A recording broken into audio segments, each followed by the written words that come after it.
لقد انزلنا الیکم کتابا، اے لوگوں دیکھو اب نے تمہاری طرف ایک کتاب بھیج دی ہے، نازل کر دی ہے، فیہ ذکرکم، اس میں تمہارا ذکر ہے۔ ذکر و کم کے دو ترجمے ہو سکتے ہیں، ذکر لکم تمہارے حصے کا ذکر، تمہارے حصے کی نصیحت، تمہارے حصے کی تعلیم تمہارے لیے جو ہے، اور ایک یہ کہ تمہارا اپنا ذکر بھی موجود ہے۔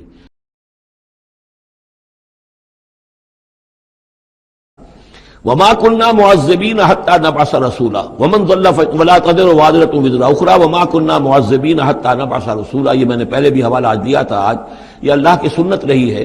کہ کسی قوم کے اوپر عذاب ہلاکت، عذاب استیصال، چھوٹے عذاب تو آتے رہتے تھے، لیکن یہ کہ بڑا عذاب جس سے کہ قوم کو نسیہ منسیہ کر دیا جائے، جیسے قوم نوح اور قوم ہود اور قوم صالح پر آئے وغیرہ، ان کے بارے میں اللہ کا قانون یہ ہے کہ جب تک رسول کو نہ بھیج دیا جائے، رسول حق کا حق ہونا واضح نہ کر دے، کوئی اشتباہ نہ رہے، حق مبرہن ہو جائے، اتمام حجت ہو جائے، رسلا مبشرین و منذرین لئلا یکون للناس علی اللہ حجت بعد الرسل، پھر اس کے بعد عذاب آتا تھا۔ وما كنا معذبین حتی نبعث رسولا، ہم عذاب دینے والے نہیں رہے ہیں جب تک کہ رسول نہ بھیج دیں۔ وَإِذَا أَرَدْنَا أَن نُهْلِكَ قَرْيَةً أَمَرْنَا مُتْرَفِيهَا، اور جب ہم فیصلہ کر لیتے تھے کہ کسی بستی کو یا کسی علاقے کے رہنے والوں کو ہلاک کرنا ہے، تو پھر ہم کھلی چھوٹ دے دیتے تھے اس کے جو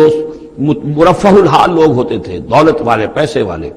ان کی رسی دراز کرتے تھے، فَفَسَقُوا فِيهَا، وہ خوب ادھم مچاتے تھے، فسق و فجور، لہو و لعب، عیاشیاں، بدماشیاں، اس کا بازار گرم کر دیتے تھے۔ فَحَقَّ عَلَيْهَا الْقَوْلُ، یہاں تک کہ وہ گویا کہ بھٹی پوری طرح دہک جاتی تھی اور وہ بستی یا وہ علاقہ جو عذاب الہی کا پورے طور پر مستحق ہو جاتا تھا۔ وَحَقَّ عَلَيْهَا الْقَوْلُ فَدَمَّرْنَاهَا تَدْمِيرًا، تو پھر ہم اسے اس بستی کو اکھاڑ کر پٹخ دیتے تھے، اللہ کی طرف سے عذاب آ جاتا تھا۔ یعنی یہ بتایا جا رہا ہے کہ عذاب آنے میں سب سے بڑا حصہ جو ہوتا ہے کسی قوم کے سرمایہ داروں کا ہوتا ہے، ان کی رنگ رلیاں، ان کے جو بھی ان کے عیش اور ان کی عیاشیاں، ان کی بدماشیاں جو ہیں، در حقیقت وہ عوام اگر روک نہیں رہے تو وہ بھی مجرم ہو گئے۔ ہاں جو روکنے والے ہیں، نہیں منکر کرنے والے، ان کو اللہ تعالیٰ بچا لیتا ہے، ورنہ یہ کہ جن لوگوں نے ان کو روکا نہیں، گویا کہ وہ انہی کے حکم میں ہیں۔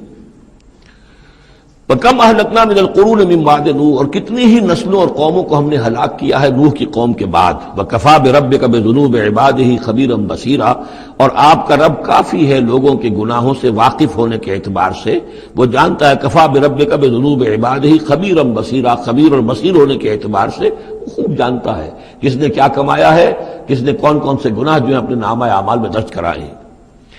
سب سے پہلے بات کریں گے مہنگائی کی۔ سالانہ بنیادوں پر ہفتہ وار مہنگائی کی شرح 32.57% ریکارڈ کی گئی۔ مصنوعات کی قیمتوں میں اضافے اور ڈالر کے مقابلے میں روپے کی قدر میں کمی کے باعث مہنگائی کے نئے جنم لینے والے طوفان میں ڈیری کھانا مہنگا، چائے مہنگے، روٹی مہنگے، ٹرانسپورٹ مہنگے، عمرہ مہنگے، ہر چیز مہنگا ہو گئے۔ مہنگائی کبھی سالوں اور مہینوں میں ہوا کرتی تھی، لیکن اب روزانہ اور ہفتوں کی بنیاد پر چیزوں کے نرخ میں اضافے نے عام آدمی کی زندگیوں میں بے تحاشا مشکلات پیدا کر دی ہیں۔ شہری جو روزانہ اپنے گھر کا سودا صرف لینے نکلتے ہیں، ہر چیز کے دام دگنے ہونے پر ان کی چیخیں نکل جاتی ہیں۔ غریب آدمی کے لیے اس وقت تو روزگار کرنا اور کمانا بہت مشکل ہو چکا ہے، اور روزمرہ کی جو قیمتیں ہیں وہ بہت زیادہ مہنگائی پر پہنچ چکی ہیں۔ ایک مرتبہ حضرت علی رضی اللہ تعالیٰ عنہ کے راوی ہیں کہ حضور نے فرمایا انہا ستکون فتنۃ، ان قریب ایک بہت بڑا فتنہ رونما ہوگا۔ تو حضرت علی فرماتے ہیں کہ میں نے عرض کیا، میں نے پوچھا بل مخرج منہا یا رسول اللہ، اے اللہ کے رسول اس سے نکلنے کا راستہ کون سا ہوگا، بچنے کی سبیل کون سی ہوگی؟ تو آپ نے جواباً ارشاد فرمایا کتاب اللہ